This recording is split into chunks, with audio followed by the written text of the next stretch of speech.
로마서 강의 첫 번째 시간이기 때문에 평소에도 딱딱한 설교라고 제 스스로 생각하는데 여러분 힘들 수 있습니다.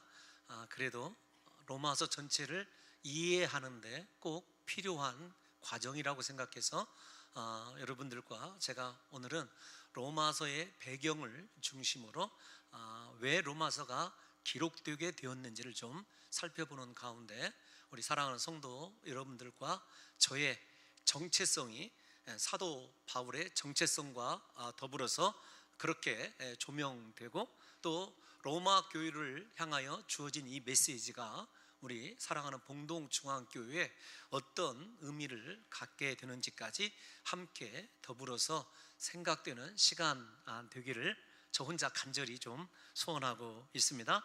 로마서는 성경 66권의 보석으로 불리우는 아주 특별한 책입니다. 제가 로마서를 특별한 책이라고 명칭하는 것은 이중적인 의미가 있습니다. 하나는 긍정적인 의미인데 로마서를 통해서 위대한 우리 기독교의 교리 전반의 기초를 놓았다고 그렇게 일컬어지는 어거스틴이 여러분 참여를 하게 되고 변화되게 된 결정적인 계기를 준 말씀이 이 로마서예요. 거기에다가 마르틴 루터, 존 칼빈, 요한 웨슬레 종교개혁의 선두주자들이 다 로마서를 통해서 은혜를 받고 하나님이 이 땅 가운데 우리에게 원하시는 것이 무엇인가, 우리의 삶이 왜 하나님을 향하여 코람데오, 왜 오직 말씀으로 오직 하나님의 은혜로 등이 필요한지를 이 로마서를 통해서 깨닫게 되고 그들의 인생뿐만 아니라 여러분 종교개혁이라고 하는 오늘날 우리가 누리게 되는 십자가 은혜를 마음껏 우리 개인이 누릴 수 있는 길이 여러분 이 로마서를 통해서 열렸다는 것을 생각하셔야 됩니다. 여러분 이렇게 로마서가 기독교 역사에 중요한 역할을 한 사람들을 변화시키고 사람들의 시선을 무엇보다도 하나님의 말씀에 고정하도록 한 것은 복음과 예수 그리스도에 대하여 가장 은혜롭게 진술하고 있는 책이기 때문입니다. 로마서는 하나님께서 죄로 말미암아 죽을 수밖에 없는 죄인들을 그리스도 예수의 십자가의 죽으심과 부활의 은혜로 의롭게 하신 과정을 설명하고 있음과 동시에 이 모든 역사가 오직 하나님의 은혜의 선물임을 체계적으로 설명하고 있습니다. 또한 그리스도의 은혜가 우리의 행위와 인격에까지 어떻게 근본적인 영향을 끼치고 있는지를 구체적으로 보여주고 있어요. 그래서 로마서를 일단 크게 두 부분으로 나누면 1장에서 11장, 물론 1장에서 7장, 8장, 9장, 그 다음에 여러분 10장, 11장, 그 다음에 12장에서 15장, 16장 이렇게 세분화해서 나누는 분들도 있어요. 중요한 것은 크게 두 부분으로 나눠져 있는데 우리가 그리스도의 은혜를 힘입어서 믿음으로 말미암아 하나님의 의에 이르게 되었다라고 하는 내용과 두 번째로는 이따가도 반복이 됩니다. 우리의 의롭게 되었다고 하는 삶의 기준은 무엇이냐, 어떻게 살아야 되느냐라고 하는 것이 로마서에 아주 체계적으로 잘 기록되어 있다는 것입니다. 제가 지금까지 말씀드린 것은 긍정적인 의미에서 특별한 여러분 책이라고 하는 것이고, 부정적인 의미로서 이게 꼭 부정적인지는 모르겠습니다만은 특별한 의미가 있어요. 어떤 것이냐면 지금까지 로마서에 대한 완벽한 주석이 없다라는 것입니다. 완벽한 주석이 없다라는 말은 지금까지 로마서가 신앙의 여러분 커다란 전쟁터예요. 그만큼 어려운 거죠. 여러분 한 번쯤은 이름을 들어보셨을 만한 복음주의 대표적인 신학자가 있어요. 목회자 겸 존 스토트라고 하는 목사님이 그분의 책을 읽어보니까 로마서 때문에 약 50년 이상을 갈등하고 고민했다, 이렇게 여러분 기록을 하고 있더라고요. 이 존 스토트와 반대 대척점에 서 있고 요즘에 신학에 있어서 최고봉이라고 자타로 인정받는 N.T. 라이트라고 하는 신학자가 있습니다. N.T. 라이트라고 하는 신학자는 로마서 주석을 쓰는데 여러분 그 사람의 신학적인 해박한 지식을 지금까지는 당해낼 사람이 없어요. N.T. 라이트 시대가 열렸다 이렇게 이야기할 정도입니다. 여러분 우리나라에도 죄송한 표현인데 아주 속된 표현인데 톰바로 알려진 목사들이 굉장히 많을 정도로 세계에 지대한 영향을 끼치는 사람이에요. 근데 그 석학이 로마서 주석을 쓰는데 14년 걸렸어요. 14년 동안 주석을 써놓고도 자기가 아직 로마서에 대해서 확신할 수 없다, 이렇게 이야기를 여러분 첨가해 놨을 정도로 로마서는 뜨거운 신학의 핵 전쟁터다, 이렇게 생각하시면 될 것 같아요. 그래도 로마서의 줄기를 생각하기 위해서는 여러 가지 주석들이 있겠죠.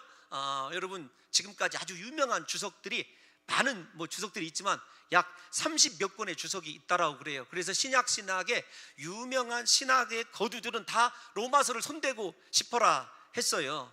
그럼에도 불구하고 로마서를 확실하게 여러분 이것이다라고 완전하게 모든 사람들을 굴복시킨 주석은 나오지 않고 있습니다. 왜 그런가 하면은 여러분 신학의 사조를 여러분들에게 말씀드려서 죄송하지만 그냥 두 가지의 개념으로 먼저 로마서를 어떤 주제와 어떤 주제가 충돌하고 전쟁을 일으키는지를 먼저 말씀을 드리면 여러분들이 다 아는 거예요. 어떤 거냐면 하나는 이신칭의 교리입니다. 무엇이냐면 하나님이 그리스도 안에서 믿음을 통해 은혜로 죄인들을 의롭게 해주신다. 마틴 루터, 존 칼빈, 요한 웨슬레 다 전통적인 종교개혁을 필두로 해서 오늘날 저도 신뢰하고 있는 이신칭의 교리가 있어요. 앞에서 이야기하는 여러분 톰 나이트라고 하는 신학자, 제가 설명해 드린 그 사람을 크게 뭐라고 얘기했냐면 로마서를 기점으로 새 관점 학파다, 이렇게 얘기를 해요. The New Perspective라고 하는데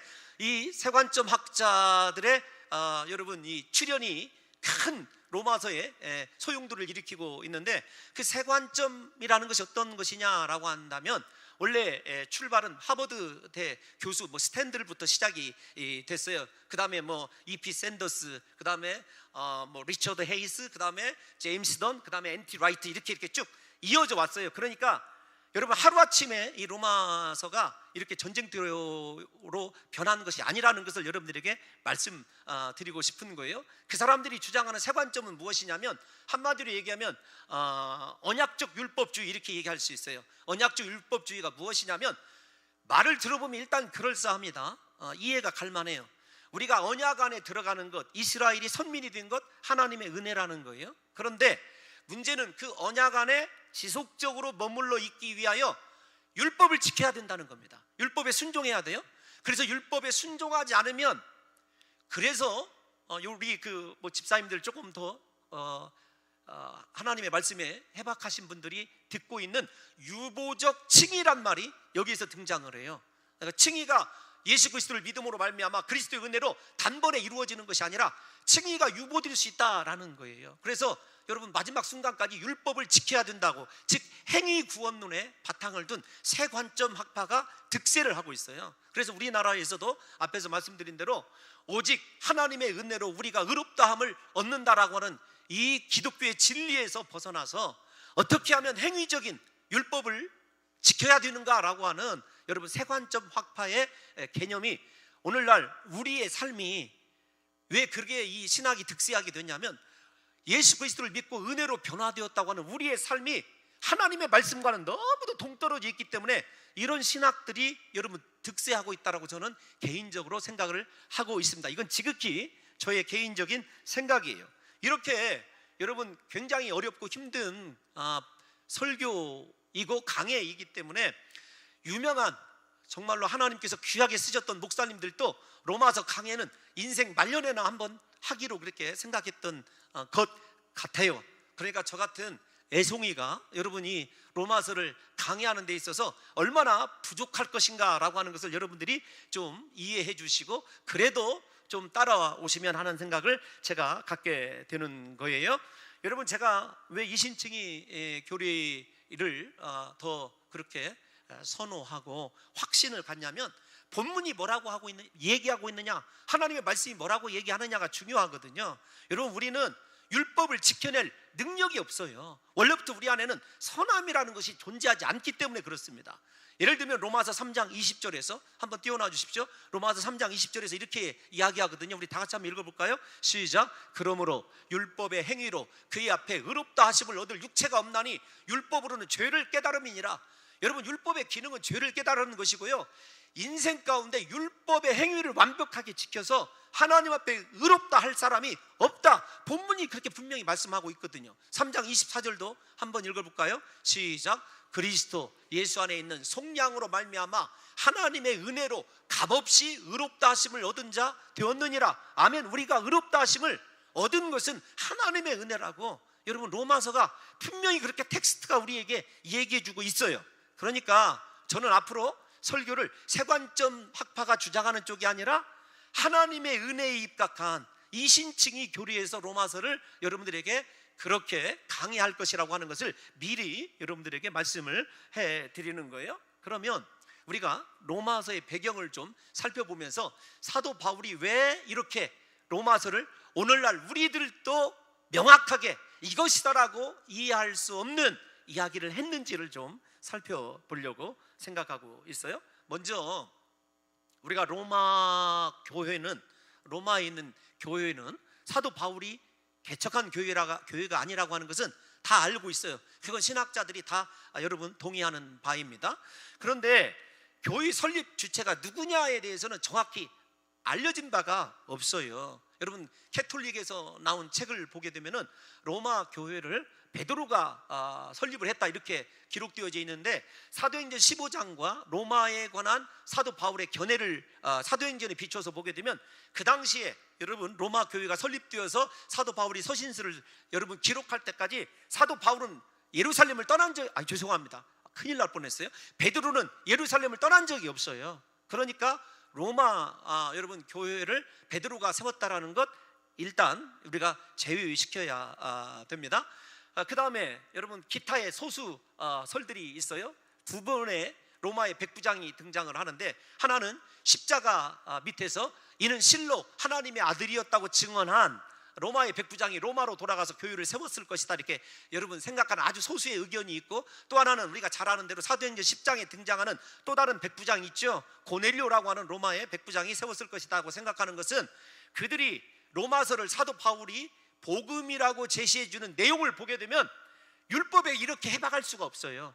유대주의에 관해서, 주다이즘에 관해서 이렇게 해박할 수가 없기 때문에 절대로 이방인들이 교회를 세운 것은 아닐 것입니다. 그렇다면 로마서에 기록된 내용과 논쟁이 이어져가는 과정을 보게 되면 율법의 뼛속까지 깊은, 뿌리 깊은 유대인이 기록을 했을 것인데, 대부분의 복음주의 신학자들이 뭐라고 얘기하냐면은 이렇게 얘기합니다. 사도행전 2장 10절에 나오는 예루살렘 교회에 임재한 오순절 성령 강림의 사건을 목도하고 회심한 유대인들이, 여러분 로마에 살고 있었던 사람인데 로마에 가서 이 복음을 듣고 교회를 세웠을 것으로 그렇게 일단 여러분 그것이 다수의 의견이라는 것을 여러분들이 생각해 주시면 될 것 같아요.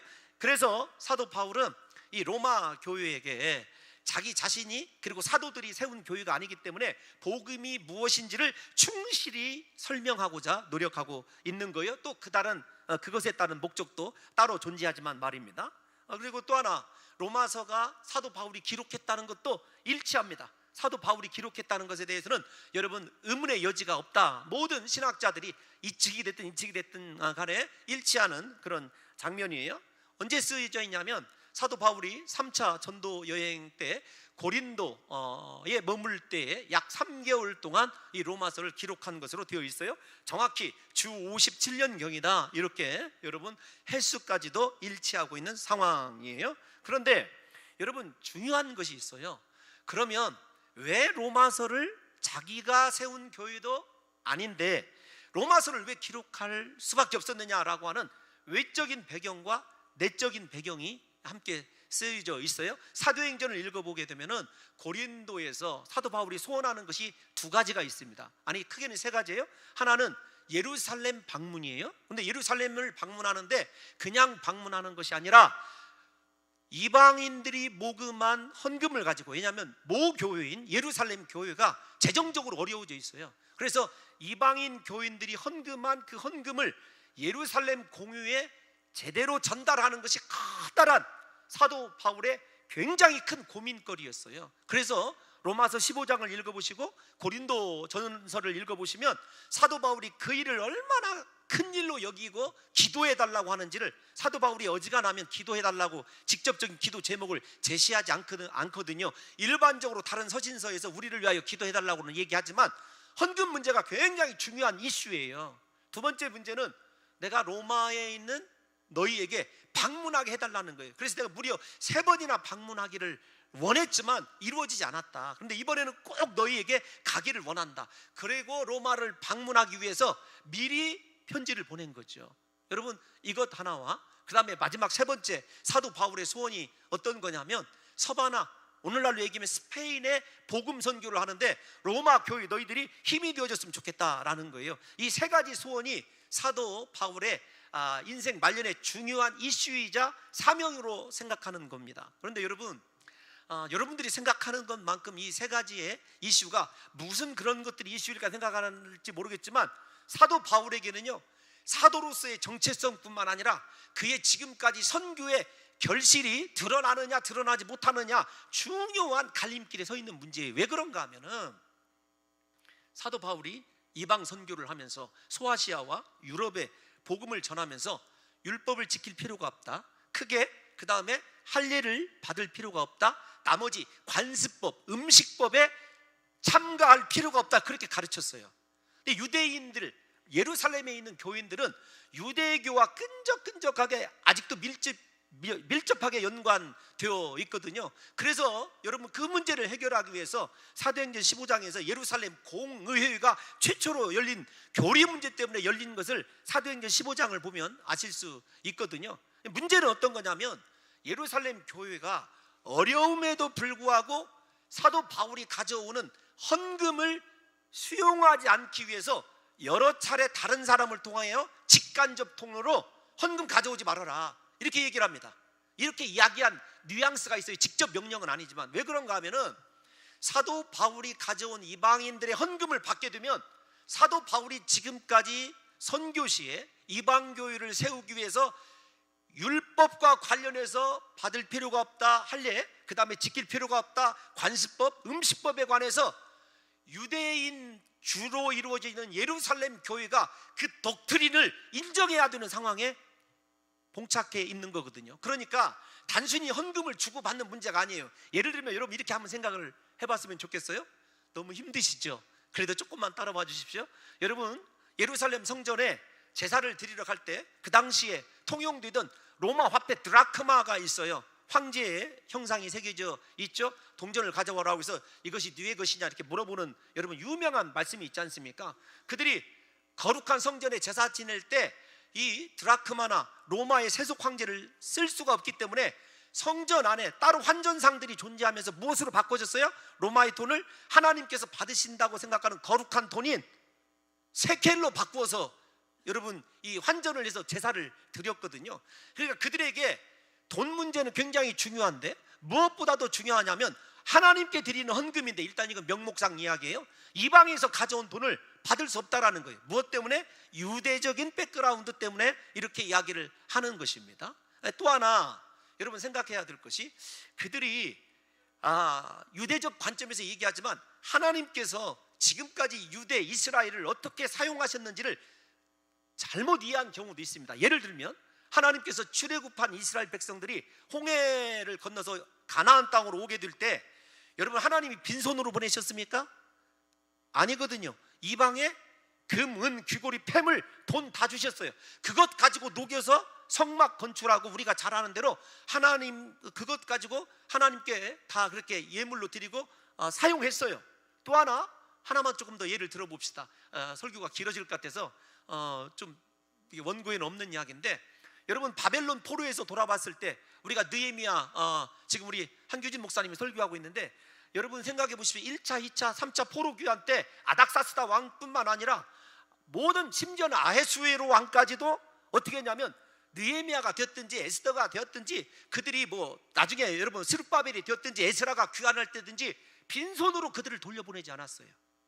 예루살렘 성전이 회복된 것, 하나님의 성막이 건축된 것, 엄연히 말하면 하나님께서 이방인들을 통하여 하나님의 거룩한 집을 짓도록 했어요. 그렇다고 한다면 여러분 이렇게 구약적인 백그라운드에서 사도 바울이 이방 교회가 하나님의 거룩한 교회, 교회인 여러분 예루살렘 교회가 어려움에 처했을 때 이방의 물질이 드려지는 것이 성서적으로 보면, 제가 보면 이게 타당한 일이거든요. 그런데 그들은 사도 바울이 가져온 헌금을 무엇 때문에 여러분 받지 않으려고 하냐면 율법의 문제 때문에 그래요. 결론은 어느 것이 우선하는지는 여러분 스스로 좀 판단해 보시면 알 수 있으리라고 생각되어집니다.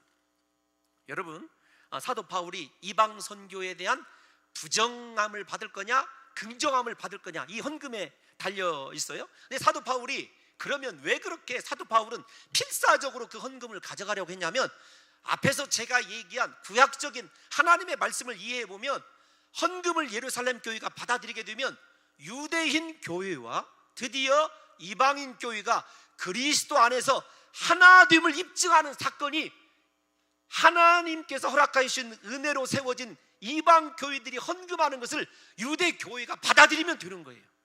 그러니까 여러분, 이 사건은 단순히 돈 문제, 헌금 문제가 아니라 유대인 교회와 이방인 교회가 어떻게 하나로 될 것이냐라고 하는, 앞으로 기독교의 그 당시 사도 바울의 입장에서 명운이 걸린 문제였어요. 그래서 사도 바울이 심혈을 기울여서 기도했고, 두 번째, 왜 로마에 이렇게 헌금 문제를 놓고 로마 교회에 기도 부탁을 하고 내가 로마를 방문하기를 원하냐라고 하는 것은, 유대 예루살렘 교회가 일종의 가장 샘플로 생각하는 성공적인 유대적 교회로 여러분 칭찬하는 교회가 어떤 교회냐면 이 로마 교회였어요.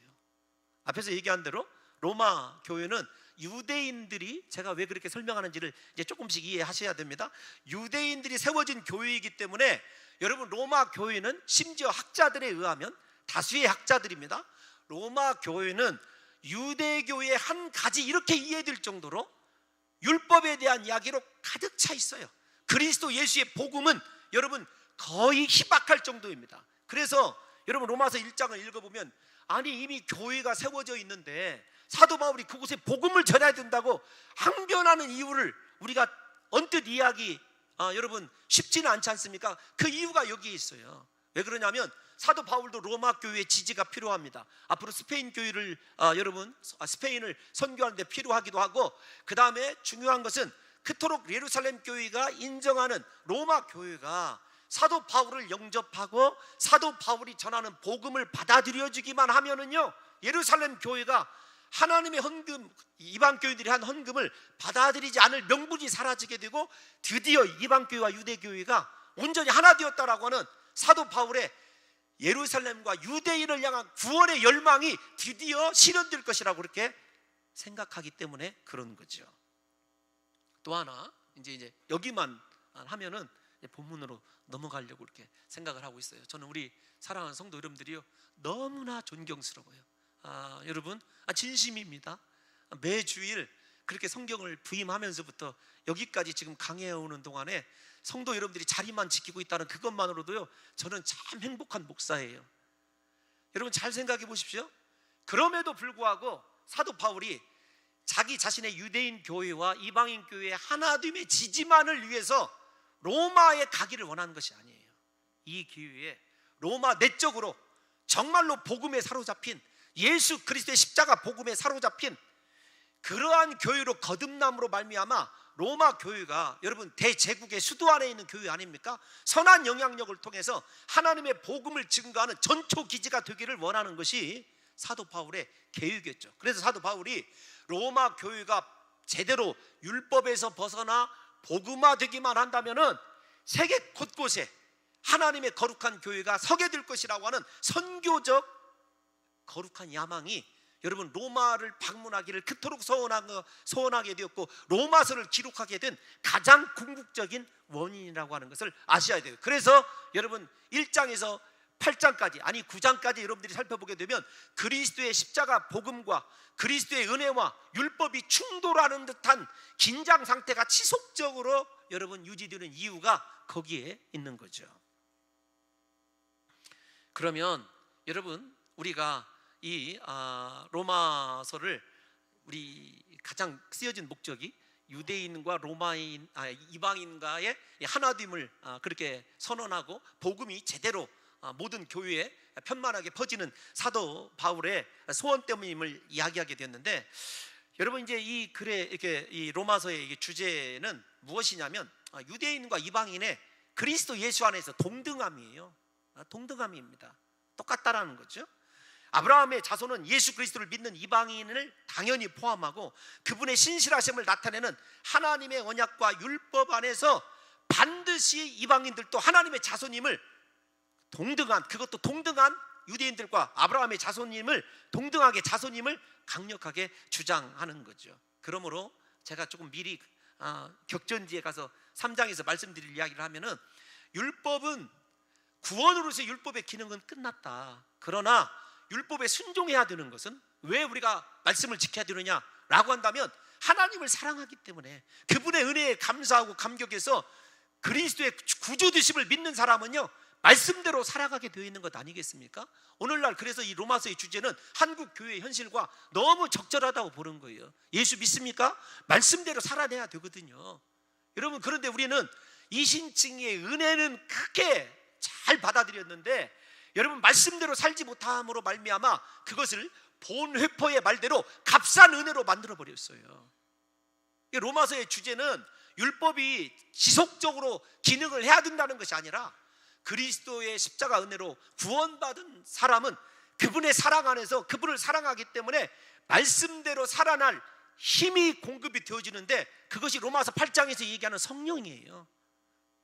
여러분, 저는 그렇게 보는 거예요. 그래서 우리가 예수 그리스도를 믿고 성령의 충만함을 받아낸 사람은요 내 능력과, 왜냐 인생 가운데 율법을 지켜낼 사람이 없어요. 그런데 내 속에 하나님의 성령이 역사하면 말씀을 지켜내고 말씀대로 살고자 하는 열망에 사로잡혀서 우리가 받은 은혜와 삶이 동등해지는 거죠. 그것을 사도 바울이 저는 로마서에서 이야기하고 있다라고 그렇게 미리 여러분들에게 결론을 말씀드리는 거예요. 9장 끝에 가서 또 한번 얘기할 것입니다. 그러면 사도 바울은 이 로마 교회에게 이렇게 얘기합니다. 내가 누구냐를 먼저 이야기를 하죠. 왜냐하면 사도 바울은 로마에 간 적이 없고 로마 교인들과 얼굴을 대한 적이 없기 때문에 그런 거죠. 그럴 때 1절에 보게 되면 자기 자신을 소개할 때 먼저 나는 예수 그리스도의 종이다 이렇게 얘기합니다. 예수 그리스도의 종이다 이렇게 얘기를 해요. 여러분, 뭐 종이라고 얘기했을 때 우리가 잘 아는 대로 둘로스, 노예라는 이야기거든요. 노예예요. 아무런 주권이 없는 노예. 그 당시 둘로스라고 하는 말은요 로마서가 쓰여질 당시에 이런 배경을 가지고 있어요. 노예는 짐승과 동일하다. 그런데 차이가 있다. 말을 하고 못하고의 차이만 있을 뿐이다. 그러니까 여러분, 이 둘로스 노예라고 하면은 얼마나 로마 시대, 그 시대에 가장 비참한 자리에 있는 자인가 생각을 하셔야 됩니다. 여러분, 그리스도의 종이다 그 말은 모든 자유와 권리와 그 다음에 의지 결정의 주권이 누구에게 있다는 거예요? 예수 그리스도에게 있다는 거예요. 나는 그분 앞에 단순한, 죄송하지만 아주 격하게 표현을 하면 하나의 짐승에 지나지 않습니다. 그렇게 정도로 사도 바울이 표현을 하고 있는 거예요. 근데 여러분, 저 1절을 한번 띄워놔 주시면 사도라고 하는 말은 두 번째 나와요. 사도 바울이 우선시 두는 것은 로마 교인들에게 자기를 소개할 때 내가 누구냐를 얘기할 때 나는 사도 바울 이렇게 얘기하는 것이 아니라 그리스도의 종, 그리스도의 종이라고 하는 자기 이해가 우선되고 있다는 것을 여러분들이 눈여겨보셔야 합니다. 왜 그런가 하면요, 그리스도의 노예라고 하는 나는 그리스도의 종이라고 하는 이 신앙 고백의 터전 위에 사도 바울의 목회도 선교 사역도 그의 모든 업적도 세워져 있어요. 그러니까 그리스도만 사도 바울에게서 나타나고 사도 바울에게서는요 그리스도만 영광을 받고 그리스도만 존귀의 여김을 받게 되는 거죠. 사도 바울은 주인이신 그리스도를 위하는 존재로 자기 자신을 이해하고 있고, 사도 바울은 무슨 일을 하든지 주인이신 그리스도 예수의 뜻을 이루기 위하여 자기 자신을 쳐서 복종시켜 왔던 거예요. 그러니까 여러분, 그리스도의 종이 되기 위하여 그리스도의 종이다 이 말은 사도 바울 자기 자신은 이미 예수님과 함께 십자가에 못 박혀 죽었어요. 이 표현이 어디에 나오냐면 우리가 잘 아는 갈라디아서 2장 20절에 나오고 있어요. 이미 고백이에요. 내가 그리스도와 함께 십자가에 못 박혔나니 이제는 내가 사는 것이 아니다. 오직 내 안에 나를 위하여 십자가에 못 박혀 죽으신 예수 그리스도를 믿는 믿음으로 사는 것이다. 여러분, 이게 사도 바울이 갈라디아서 2장 20절에서 고백하는 것 아니겠습니까? 그래서 여러분들과 제가 로마서의 뚜껑을 딱 표지를 열면서 생각해야 될 것이 무엇이냐면 나는 과연 그리스도의 종으로 살고 있느냐라는 문제예요. 여러분, 이거 사도 바울만의 정체성 문제가 아닙니다. 오늘날 우리가 정말로 그리스도의 영광을 위하여 그분이 시키는 일들만 믿음으로 감당하는, 오직 내 안에 나는 없고 나는 십자가에 못 박혀 죽어버렸고 오직 예수 그리스도만 내 안에 살아있는 그리스도의 둘로쓰냐라고 하는 질문을 저와 여러분들이 하셔야 되는 것입니다. 사도 바울은 주인이신 그리스도 예수의 영광을 위하여 십자가 뒤에서 묵묵히 인내로 사명을 감당하고 있는 거예요. 우리가 잘 알고 있듯이 노예는요 자신의 영광이 없어요. 오직 주인의 영광만을 드러내는 사람입니다. 그런데 우리 얼마나 지금 예수 그리스도의 영광을 드러내놓고 살아가고 있느냐고요. 역으로 말씀드리면 심지어는요 예수 그리스도를 우리의 종으로 부리지는 있지는 않고 있습니까? 우리가 정해놓고 예수님이 따라와 주세요, 이거 도와주세요. 대부분 우리의 신앙은요 말씀 따라 주님의 의지 따라 살아가는 것이 아니라 다 요즘에는 각기 자기 소견에 오른 대로, 마치 사사시대처럼 내 오른 대로 신앙생활을 하려고 하는 것이 요즘 세대 아니냐고요. 여러분, 사도 바울은 그렇게 그리스도의 종이다라고 하는, 둘로쓰다라고 하는 표현을 5절과 6절에서 심도 있게 다시 표현을 해요. 5절 6절을 한번 읽어볼까요? 시작. 그로 말미암아 우리가 은혜와 사도의 직분을 받아 그의 이름을 위하여 모든 이방인 중에서 믿어 순종하게 하나니. 6절이요. 시작. 너희도 그들 중에서 예수 그리스도의 것으로 부르심을 받은 자니라. 우리는요 그리스도의 것이에요. 예수님의 소유되었어요. 그런데 정말로 내 주인이시고 내 인생에 나 같은 자를 소유 삼아주신 그리스도를 위하여 우리가 살아가고 있느냐고요. 그런데 이 말이 로마서 나중에 14장 8절에 보면 우리가 찬송 CCM에도 나와 있는 말이 있어요. 우리가 살아도 주를 위하여 살고 죽어도 주를 위하여 죽나니 그러므로 사나 죽으나 우리는, 시작, 사나 죽으나 우리가. 여러분, 정말로 이 신앙 고백이 여러분의 고백입니까? 사도 바울은 로마서 군데군데에서 끝까지 피력하는 자기 이해가 있어요. 성도 이해가 있습니다. 자기뿐만 아니에요. 여러분들이 그리스도의 종 그렇게 얘기하니까 사도 바울에게만 해당되는 거 아니야 그럴까봐 제가 증거를 다시 제시하는 거예요. 우리예요, 우리 교회. 여러분, 지금 곰곰이 생각해 보셔요. 내가 살아도 주를 위해서 살고 있고 죽어도 주를 위해 죽고 있는가? 내가 사나 죽으나 주님의 것이라고 하는 하나님의 소유된 자로서 내 인생을 이해하고 있느냐고요. 우리 이것, 여러분, 이 자리에서 오늘 이 시간에 재정립하지 않으면 우리의 신앙이 지금 엇나가고 있고 말씀과 동떨어진 나만의 신앙의 세계에 사로잡혀 있다는 사실을 여러분 아주 위험스러운 시각으로 바라봐야 돼요. 우리는요 입으로는 내가 그리스도의 종입니다. 저도 제가 가장 많이 쓰는 기도 때 혼자 쓸 때 혼자 하나님, 이 부족한 종에게. 종은 무슨, 여러분 죄송한 단어 한번 쓸게요. 개뿔, 무슨 종이에요? 하나님께 불순종하는 것이 너무도 많고 내 뜻대로 내 생각대로 다 결정하면서 여러분 정말로 먹든지 마시든지 무엇을 하든지 다 하나님의 영광을 위하여 하는 그리스도의 소유된 삶을 살아가고 있느냐고요. 입으로는 그리스도의 종이라고 하면서 실제적으로 추구하는 것은 나 자신의 영광과 나 자신의 야망과 나 자신의 안일함과 형통함만을 구하고 있지는 않냐고요. 그것 때문에 오늘날 우리가 그리스도의 십자가 구속의 은혜를 값싼 것으로 여기게 되는 시대를 살아가게 되는 것 아니냐고요. 사랑하는 성도 여러분, 복음에 사로잡히면 오직 우리의 주인이신 그리스도만을 위하여 살아가게 되어 있어요. 여러분 잘 생각해 보십시오. 사도 바울이 1절 한번 띄워놔 주세요. 오늘 1절에 뭐라고 얘기하고 있는지, 인생의 목적이 무엇인지. 바울은 사도로 부르심을 받아 하나님의 복음을 위하여 택정함을 입었다. 여러분 이따가 설명해 드릴 거예요. 그럼에도 불구하고 내 인생의 목적이 복음을 위하여, 복음이 누구냐? 2절을 보면 예수 그리스도예요. 그러니까 그리스도를 위하여 살아가고 있느냐는 거죠. 여러분의 직장생활 하는 것이, 여러분의 가정의 안정을 추구하는 것이 진짜 예수를 위한 것인가? 아니면 내 육신을 위한 것인가? 여러분 이 정도 설교 들으면 아무리 마음이 강팍해도 야, 내가 예수를 위하여 살아가는 것이 아니라 말은 하나님의 영광 때문이라도 하나님 내가 잘 되게 해주시고 내가 머리가 되게 해달라고 기도했는데 실제적으로는요 세상 사람들과 비교해서 조금 더 잘 살고 조금 더 성공하고 조금 더 떵떵거리고 싶어서 그렇게 거룩한 이름으로 포장된 내 속에 있는, 죄송하지만 속물 근성을 만족시키기 위한 신앙생활을 하고 있지는 않은지 우리가 생각해 봐야 한다는 것입니다. 사도 바울이 이어서 하는 말이 무엇이죠? 나 아포스톨로스 사도로 보냄을 받았다라는 얘기예요. 여러분, 보냄을 받은 자예요. 무슨 말이냐면 보내신 이가 따로 있어요. 그러니까 보냄을 받았다고 했을 때 여러분, 사도 바울의 삶의 기준은 누구냐면 보내신 이예요. 예를 들면 이렇게 한번 생각을 해보십시다. 한 나라를 생각해야 하기 때문에 일본을 생각해 보십시다. 우리나라 대통령이 일본의 대사를 여러분 파견해 놓고 있어요. 대사관이 있어요. 그러면 일본 대사는 대통령과 이 나라를 대신하는 사람이에요. 그러면 그분의 삶의 기준과 예를 들면 외교 라인의 접촉, 근거, 모든 것들이 여러분 대한민국 정부 대통령을 대표하는 사람이기 때문에 대통령의 가이드라인에 의해서 움직여야 되는 것 아니에요? 그러니까 보냄을 받았다라고 하는 사람은 보냄 받았다, 사도다, 아포스톨로스다, 그 의식 속에서는 여러분 나를 보내신 예수 그리스도가 삶의 근거예요. 보냄 받은 자는요, 내 삶을 통해서 누구를 보여줘야 되냐면 그리스도 예수를 보여줘야 돼요.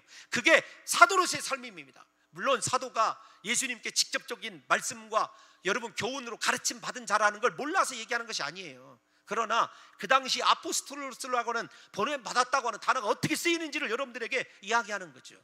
여러분 삶에서 예수 그리스도를 보여주고 있습니까? 여러분의 주인이신 그리스도의 영광을 세상에 믿지 않는 사람들에게 보여주고 있느냐고요. 정말로 거룩한 소금이요 거룩한 빛으로서 세상에 존재하고 있느냐고요. 우리는 세상에 보냄을 받은 선교사적인 삶을 살아가는 사람 아니에요? 우리가 잘 아는 선교사님들이 오시기만 하면 여러분 우리에게 제시하는 마태복음 28장 18절 19절 한번 보시면 우리가 다 아는 말 아닙니까? 시작. 그러므로 너희는 가서 모든 민족을 제자로 삼아 아버지와 아들과 성령의 이름으로 세례를 베풀고 내가 너희에게 분부한 모든 것을 가르쳐 지키게 하라. 볼지어다 내가 세상 끝날까지 너희와 항상 함께 있으리라 하시니라. 아멘. 우리를 보내신 주님은요 우리와 함께 계셔요. 그러니까 제발 신앙생활하면서 나 혼자예요, 나 외로워요, 그렇게 생각하지 마십시오. 여러분 그리스도의 종, 사도, 이 말은요 큰 얼개 가운데서는요 의미가 비슷해요. 그리스도의 종으로 살아가는 우리가, 이미 십자가에 못 박아 죽은 우리가 분노할 수가 어디가 있느냐고요. 어떻게 신앙생활하면서 상처받았다, 나 힘들다, 여러분 그거 내가 아직도 그리스도 안에서 죽지 못한 자임을 입으로 시인하는 거예요. 보냄을 받은 자가 정말로 가서 보냄을 받은 자 아닙니까? 그리스도의 복음을 위해서 얼마나 사람들과 세상에 값지고 귀한 인생을 예수님처럼 살아드리냐 하는 것이죠. 우리가 다 그렇게 보냄받은 자예요. 그런데 우리는 하나님 은혜 안에 있는 권리는 날마다 주장하면서 하나님께서 그 은혜 밖에 우리에게 감당하도록 내오는 말씀 따라 살아가야 될, 그분을 보여줘야 될 의무에는요 아주 인색한 사람들이 오늘날 우리 성도들이 아닌가 이렇게 생각을 하고 있는 거죠. 사랑하는 성도 여러분, 앞에서 읽은 대로 사도 바울의 인생의 목적은요 오직 그리스도와 복음을 위하여요. 여러분의 인생의 목적은 무엇이냐고요? 우리 모두가 다 복음을 위하여, 그리스도를 위하여 부름받은 그리스도의 것 아닙니까? 그렇다고 한다면 여러분 올 한 해만큼은요 인생의 목적이 바뀌었으면 좋겠어요. 꿈꾸는 것이 달라졌으면 좋겠어요. 제발 세속의 것이 아니라 하나님, 올해는 내가 그리스도를 위하여 살아가기를 원합니다. 나의 삶을 통해 내가 이르는 곳마다 그리스도의 복음이 다시 피어나기를 원합니다.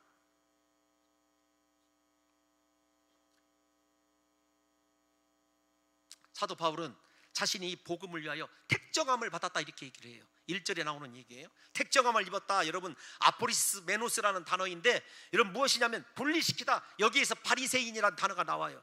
거룩하게 선별하다 그 뜻입니다. 오래전부터 사도 바울은 이 복음을 위하여, 그리스도를 위하여 하나님께서 선별해 놓은 특별한 자다라는 의식을 가지고 있어요.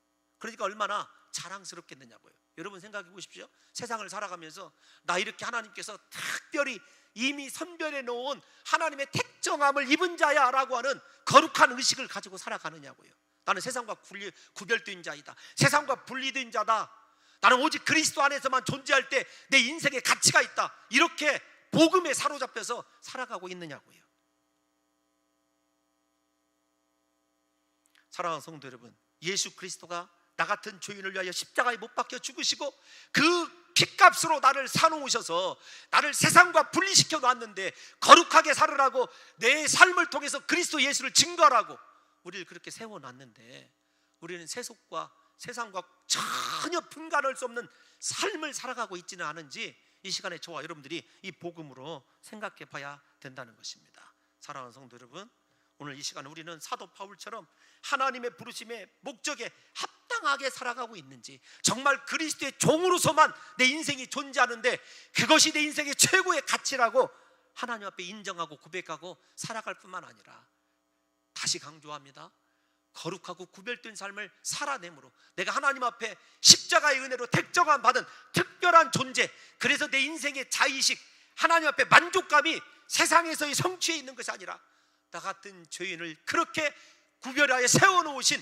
십자가 은혜에서 내 인생의 만족감을 찾고 있는지를 생각해 보셔서, 부디 사랑하는 성도 여러분들과 저의 인생이 오늘 사도 바울이 로마서를 통하여 우리에게 던져주고 있는 예수 그리스도의 은혜로 구원받은 우리의 삶이 정말로 복음에 합당하고 타당한 삶으로 연결되고 있는지를 고민함으로 말미암아 이 로마서가 끝날 때쯤에 사랑하는 성도 여러분들과 저의 인생이 사도 바울처럼 우리는 그리스도의 노예입니다.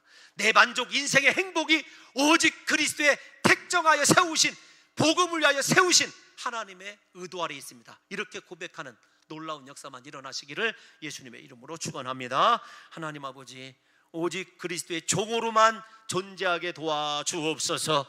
그리스도의 겉답게 살아낼 수 있도록 성령을 부어 주옵소서. 예수님의 이름으로 감사드리며 기도하옵나이다. 아멘.